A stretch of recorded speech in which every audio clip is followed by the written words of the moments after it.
Yes, our guest is sports director for one of the iconic radio stations in North America, the mighty 1120 AM of KMOX out of St. Louis. He's also a television basketball play-by-play voice at the Missouri Valley Conference. It's great to welcome Tom Ackerman to the show. Tom, thanks for your time. How are things in St. Louis this morning?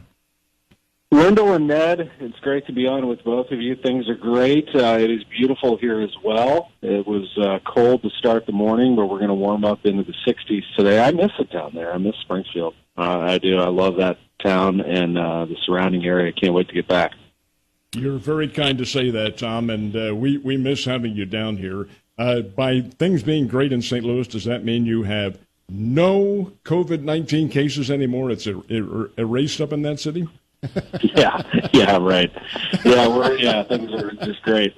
No, we're facing a shutdown of some sort in that there's going to be restrictions on restaurants here in the next 24 hours. They're going to make sure that no restaurants in St. Louis County have indoor dining. So, they're doing all that they can to keep people distanced from each other. So it's been a challenging year, that's for sure. But, when I'm an optimist and a positive person, and I try to look for the good, and, it makes me appreciate what we do even more. It makes me miss sports, but I know that when we get back to where we want to be, we'll never, ever take it for granted. Not that we ever did, but we definitely won't.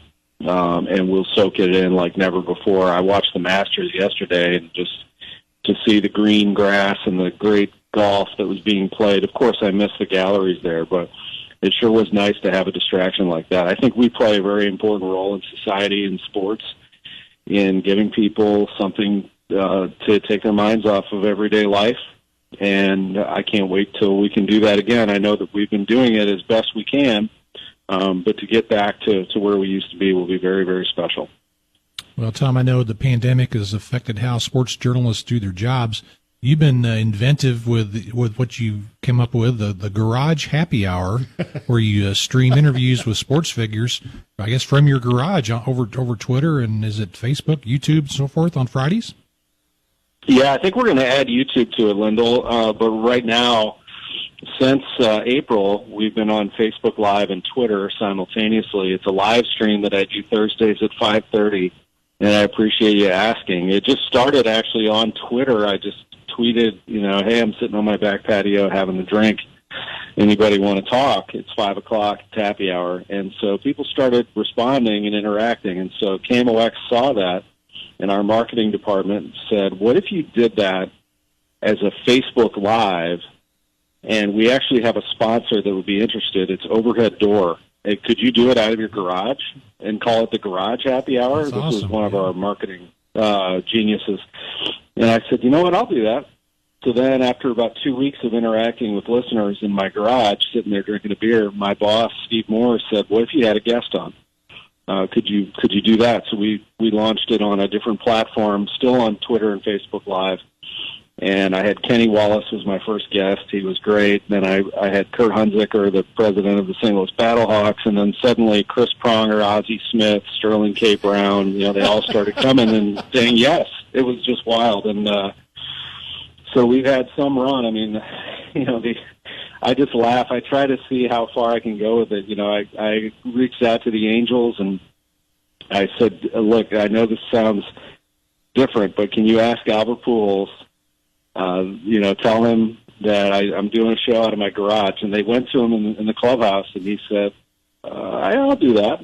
So he was sitting in his kitchen, and I'm in my garage, and we're sitting there just having a conversation about sports and life and baseball. It's been fun. It's been different for people, something to look forward to. It replays on Facebook and on Twitter, and I've enjoyed it. Actually, for me personally, it was something to look forward to every week during the pandemic, to be able to book a guest and have a fun conversation. Can you use any of that on the air itself on KMOX? Yeah, I do. I do use it on the air. So we turn it around and do it on my Sports on a Sunday Morning show. But Sports Open Line also runs parts of it at night. Now, there have been some where, there's been profanity and we're loose. I mean, we're sitting there having a drink. I'm having a beer or a cocktail. So some words can fly sometimes. We have to edit those out, but for radio. But otherwise, it's fun. I had Pat Maroon on, the back-to-back Stanley Cup champion, a couple weeks ago, and KMOX said, "Ooh, we're going to run that back tonight." As I said, well, to make sure you listen to it first, because you have to clip a few things out, or we're going to have to hit the dump button.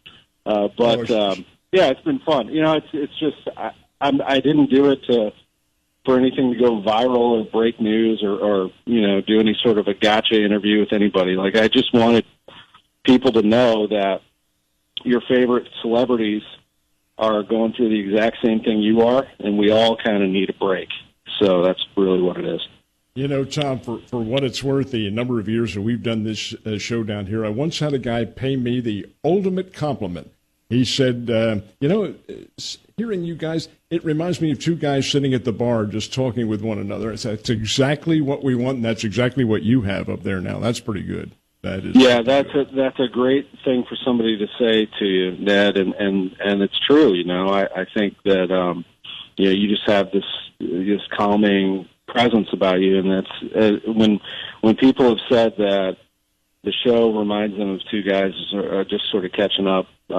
It really does make me feel good, and we've had Jackie Joyner-Kersee came on there and talked about some very serious topics during the discussion of racial injustice in the country. We had a few talks about that. Konza Martin of Mizzou came on to talk about that a little bit, and then just to lighten it up, I had Eli Drinkwitz waiting as a surprise guest to crash the interview, and he just kind of came in the last 10 minutes, and we had a lot of laughs and had fun, and it's been good. I mean, I'm glad that people feel that way, that they look forward to it. Well, Tom, of course, Cardinals baseball is always a hot topic, no matter what time of the year it is. Where do things stand right now, do you think, with, I guess, number one priority in question is what's happening with Yadier Molina? Yeah, I think the number one question right now from everybody is what are they going to do with Yadi? And the number one question within the organization is how much money are we going to have? What's our revenue? There's actually a story in the Post-Dispatch with the chairman, Bill DeWitt Jr., talking to Derek Gould about that. The uncertainty right now is that the virus is controlling everything right now. They don't know if they're going to have fans in the stands. That's a huge revenue source for them. They're hopeful, but they don't know. And if they do, how many? So they've always had, this is a team that draws $3.4 million through the turnstiles every year. Always a top team in Major League Baseball in attendance. It is a huge revenue driver for them.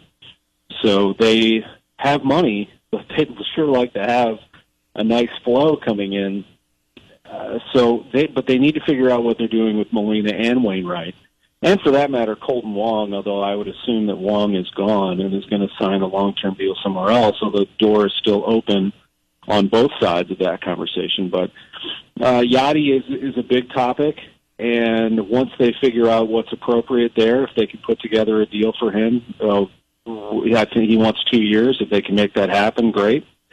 Of course, it makes all the sense in the world to have Yadi and Waino finish their careers as Cardinals, but it does cost, and it does possibly cost you the opportunity to add something else, depending on how much they are. So it's hard. It's a business, and I think as fans, media, people that cover and follow the team, I think we all have in our minds what the story's ending should be.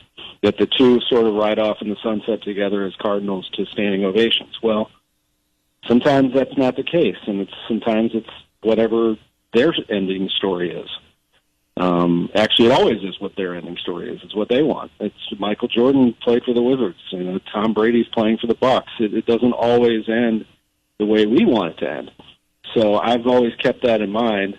I do know, though, that they'll be wearing red jackets and will be Cardinals forever. I just don't know what they'll be in 2021. Visiting with Tom Ackerman, who is the sports director at KMOX. Tom, in your opinion, and there may have been some reference to this in the article in the Post-Dispatch, Cardinals went through this year, as did all the teams, with no fans there in the stands. None. That's got to be a big economic hit. could, and God forbid this happens, but if there were another year with no fans in the stands, is this a situation in which some teams might not be able to survive? No, I think the teams will survive. I think there's enough to go around, but in that case, you have to drop operating expenses. So that's why you've seen teams that have let go hundreds of employees and have changed the way they do things. So, I mean, that's very unfortunate. I think that, you hope that you don't have more layoffs and more downsizing, because that's what the next move would be for some of these teams. But no, I don't see any scenario where these franchises fold. I think there's a pretty decent chance that a year from now we've seen a vaccine being distributed, and we have a lot of hope that they can pull through. And kind of what I said in the beginning is that I think, now this is me being hopeful, but I do think that once everyone feels safe doing it, that it will be a frenzy to get back to that, to get back to the ballpark, to have tickets, to experience it in person. This is, it's just, it's human nature. It's who we are. We like interaction. We like being around other people. We like pulling for the same thing. And when it comes to the Cardinals, that's who we are in St. Louis. Your year is basically planned around being at the ballpark. So it'll be very special when it does happen. That's the hope anyway. Well, of course, college basketball, some locations are saying no fans. Missouri State is planning to have just under 4,000 fans at its home games. As far as broadcasting Valley basketball this year, have you had any conversations with the folks from the conference office about whether you're able to do those games in person, or are you going to have to do them remotely, or is that yet to be determined? Yet to be determined. I have received notice from the conference that I will be on the team. I have not seen my schedule yet, though, nor where those games would be broadcast from once I get them. But I'm keeping my fingers crossed that we can get this thing going. I mean, I see that Missouri State starts in 11 days. I know St. Louis University starts in 9 days. Here locally with their first game on the schedule, at least. So it's here, and you got everything is in place to do it. It's just a matter of I guess getting the green light. So I'm hopeful, that's for sure. Gosh, don't I can't even imagine. I mean, this all started with the NCAA tournament. To me, the day I knew that this was the real thing was when they announced on a Wednesday, I believe it was March 10th or 11th, where they said the NCAA tournament's going to be played in front of no fans. And I was like, oh my gosh, this is really happening. And of course they canceled it. And I can't imagine what that would feel like to get it canceled again. As close as I am to the sport, it means the world to all of us who love college basketball. So hopefully we can get a hold of this virus and get things under control and get moving forward. Tom, as a play-by-play guy, how do you think it would work doing games remotely? I can only imagine that being very difficult in the sport of basketball. Well, I personally have not done it before, but it actually is a practice that has happened in the sport. Some networks, conferences in the past have used it just to save on travel expenses. There have been remote broadcasts.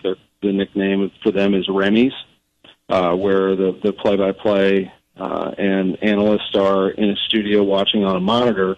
Of course, this has happened throughout Major League Baseball and really throughout many sports already this year.